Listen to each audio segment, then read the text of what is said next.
Let's cook it, guys. It's happening again. Welcome back to Game Sport Hub, your home of all latest news. Uyu munsi tugiye kuganira cyane ku mukino wa Arsenal na Burnley, ibyo Arteta yatangaje y'uburyo biteguye umukino. Undi turaza kugaruka tureba no ku yindi mikino ya Premier League ihari mu kiganiro cyase muri video iri bukurikireho. Gusa nagira ngo duhere kuri no match ya Arsenal kuko muzi yuko ni mugoroba match ya Manchester City irangiye. Muri video heruka twashyizeho uwitwa Pep Guardiola n'abasore biwe barimo nka Rodrigo Cascante bagarutse cyase bari bameze nk'abarimo barasa kuri Arsenal. Na mpamvu rero ngira ngo tubijyanirane dore kuri no video twumve icyo Arsenal cyase icyo Arteta ivugaho n'uburyo Arsenal nabo biteguye. Barimo babaza witwa Arteta ku buryo Arsenal yiteguye umukino wa Burnley n'uburyo bari buze gukinamo. Ndi nkabyababwira ati first of all nk'ibisanzwe imikino yose twe twitegura kimwe. Match ya Burnley turayiteguye mu buryo busanzwe, abakinnyi banje bameze neza, bari mu mwuka mwiza, bahari bose, kandi ndizera ko bari buze gutanga ibyo byose kuko kuva ku ntangiriro intego zacu barazizi, zirumvikana kandi zirasobanutse, ndetse nta kirahinduka n'ubundi. So ubwo baje kwitamubaza ku bijyanye na Julian Timber kuko yaramaze iminsi n'ubundi agaragaye mu myitozo, yagize ati he has progressed a bit in last few days. We are going to try having him fit as available as soon as possible. Ase ngo yakoze cyane mu minsi itambutse, natwe tugiye kugerageza uburyo ki twaza kuba tumufite ameze neza ku buryo yabasha gukina kandi akaba ari kumwe natwe mu buryo ubwo aribwo bwose bushoboka. Arongera aravuga ngo he's been out for a while and he's important player to us. Cyase ngo amaze igihe kinini ari hanze kandi ni umukinnyi w'ingenzi kuri twebwe. That's why he's working hard to be with us again. Niyo mpamvu nawe amaze igihe kinini akora cyane kugira ngo yongere abe ari kumwe natwe ku yindi nshuro, kuko nyine nawe arabizi ko ari umukinnyi w'ingenzi, arabizi ko ari umukinnyi dukeneye. So basamubaza ku bijyanye na match ya Manchester City nimba nta somo bayivanyemo. Ubwo ndavuga match ya Crystal Palace, kuba Manchester City yo yarabashe gutsinda ibitego byinshi ikahita bituma inaca kuri Arsenal ku kijyanye na goal difference, kuko kugeza amagingo aya Arsenal zigamye ibitego 42 mu gihe Manchester City izigamye ibitego 43. Byaba bisobanuye iki rero mu gihe baramuka bagiye mu rugamba rwo kureba ibitego muzigamye kandi mwebwe mu by'ukuri mutari gutsinda ibitego byinshi? Ubwo witwa Arteta yahise avuga ati first of all you have to find a way to win a game. Mbere ya byose ubundi ukeneye gushaka uburyo cyase ukeneye kubona uburyo bwo gutsinda umukino. 3 points matter first, then you can try to have more goal difference.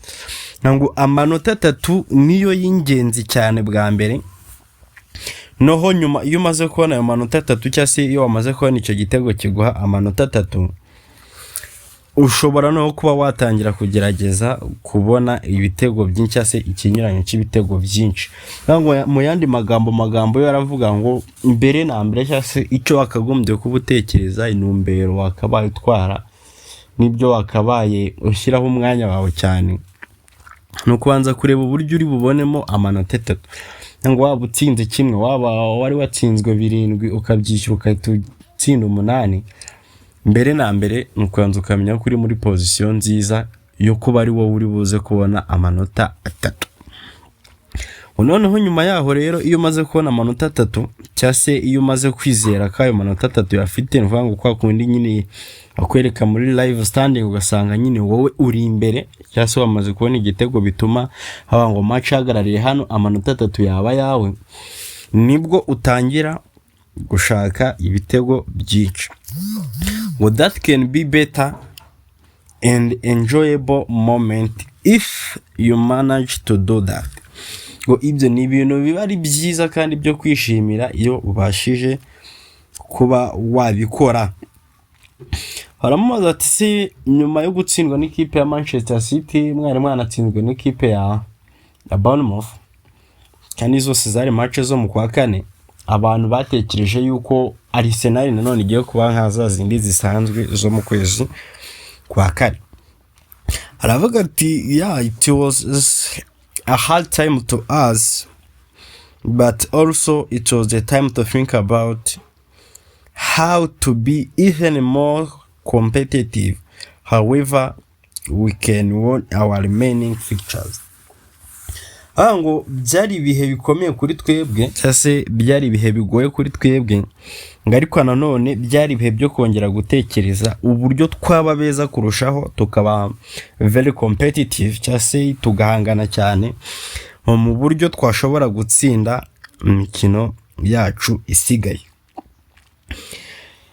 Rero ibyo ngibyo nibyo nakozeho n'abasore banjye tubasha kuyemasteringa tubigezeho. Bamubaza ku kijyanye n'ibitego n'uburyo batsinzemo umukino wa West Ham. Aravuga ati first of all you have to respect every opponent in this competition and in this game. Every opponent has their own target and their own goal. Aravuga ati mbere na mbere ubugomba kubaha buri muntu wese mugiye gukina. Ko buri muntu wese mugiye gukina abafite intumbero ziwe n'intego ziwe. Gati the game of West Ham was a really bit and hard to us. Umukino wa West Ham wari ugoye kandi wari udukomereye cyane. Ati ariko nanone ikintu cyaje kuba cyiza kurushaho cyase icyo kwishimira cyasigaye nuko twabashije kuwutsinda tukabona amanota 3 nubwo ibitego bitari byiza cyase nubwo ibitego bitabaye byinshi. Arangije rero araza kumubaza uburyo yiteguye match ya Burnley nibyo yakwitega. Aravuga ati first of all we have to win our remaining fixtures and make sure that we put ourselves in the best place to win the league.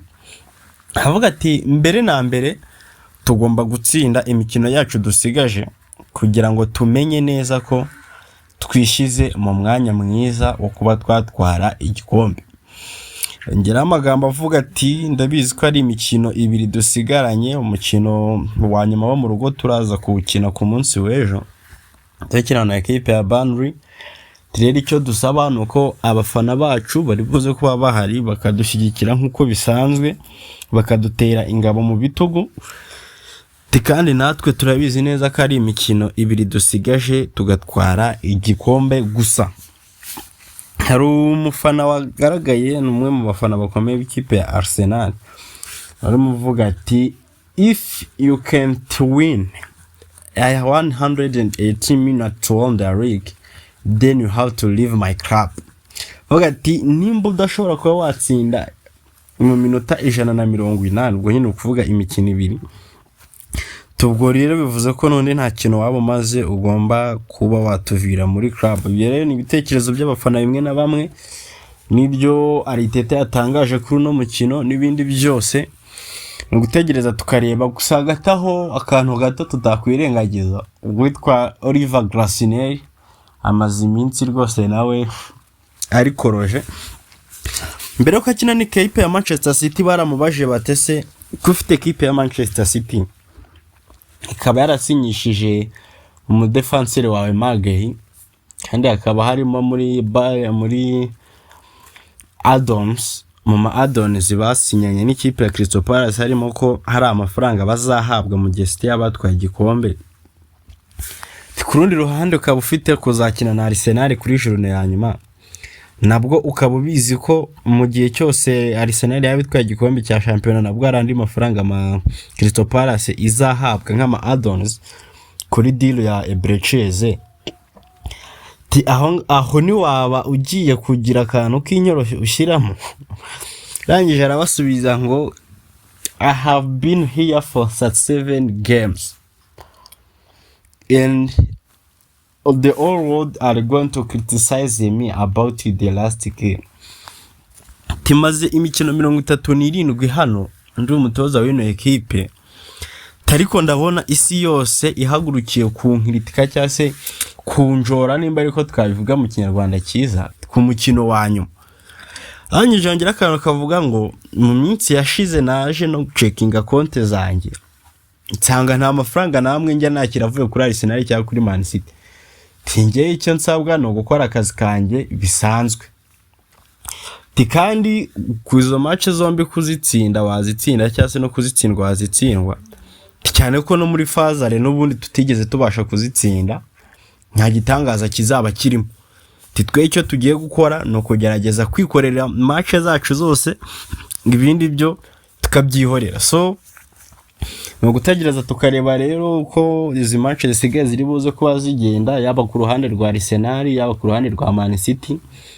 Wenda Man City yo tuzagira umwanya wo kugarukaho cyane ejo kuwa mbere, ubwo Pep Guardiola nazaba amaze gukora ikiganiro nitangaza makuru yavuga uburyo biteguye match ya AFC Bournemouth. Gusa n'ubundi ni imikino ibiri nje kubwanjye mbona ko isa nkaho nta kintu kinini ihishiye Man City cyase prediction yanjye mbona yuko uko byagenda kose cyaba kimwe ku busa, cyaba icya corner cyaba icya penalty cyaba nka kiriya giteza imvururu n'imidugararo nka cyabonetse kuri West Ham byarangiye cya West Ham cyanzwe. Ndabona amahirwe menshi n'ubundi Arsenal ibuze gukora zino match ebyiri zayo ikitwarira igikombe mu buryo busanzwe. So nawe watubwira uko byumva muri comment, kwandikira igitekerezo cyatubwire se urabona ni Man City ese na Arsenal urabona ari ugiye gutwara kino gikombe cya shampiyona kuri no mwaka. Mbibutsa yuko nyuma y'iyo match ya Crystal Palace Arsenal izaba gifite urugendo kuko igomba no kujya gukina n'ikipe ya Paris Saint-Germain kuri ubu yanasoje saison iri mu kwitegura. Gusa nyakari ibintu bicyoroshye. Gusa nanone twagenda tutavuza yuko uwitwa Arteta yavuze ati Merino dushobora kumwongera kumubona akinana natwe mbere yuko ino season itangira. So ni inkuru nziza kuri Arsenal rero, yagaruye abakinnyi bayo b'ingenzi, twavuga ngo intwaro zayo zose zirahari. Moskera arahari mu gihe Mbere yaba atari fit ibyo kuba yatangira, ameze neza yakina n'abandi batandukanye. Bwo rero no gutegereza tukareba ngo Arsenal iraza kubyitwaramo gute. Kangushimire we twabanye muri iki kiganiro, nkwibutsa gukanda subscribe, like, share ndetse na comment. Kaduhure muri video z'ubutaha. Ciao ciao.